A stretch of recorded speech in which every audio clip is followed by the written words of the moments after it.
এই গোপাল, বাড়ি চলো। আমরা সে সকালে এসেছি, বাবা মা আমাদের নিশ্চয়ই খুঁজছে। বাড়িতে থাকতে আমার একদম ভালো লাগে না, সারা দিন ঘুরে বেড়াতেই তো মজা।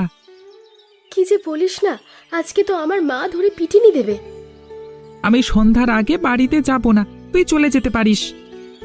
একা যাবো কেন? চল আমরা একসাথেই বাড়ি যাই।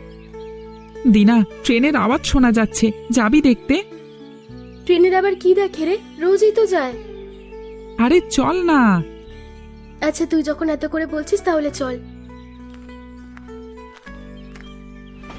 বাবা গো, কত বড় ট্রেন! এত বড় ট্রেন আমি আগে কখনো দেখিনি। ট্রেন তো এত বড়ই হয়, তুই এমন করছিস যেন আগে কখনো দেখিসনি। আগে দেখেছি, কিন্তু আজকে যেমন সামনে থেকে দেখছি এভাবে দেখা হয়নি। হয়েছে, এবার চল। রাত হলে আমার বাড়ি যেতে ভয় করবে। আচ্ছা চল। এই, আমরা কোন দিকে এলাম? ও গোপাল, আমার তো মনে হচ্ছে আমরা রাস্তা হারিয়ে ফেলেছি। একটা পুরনো আমলের বাড়ি দেখা যাচ্ছে, ও বাড়িতে কেউ আছে কিনা দেখি, নিশ্চয়ই আমাদের রাস্তা দেখিয়ে দেবে।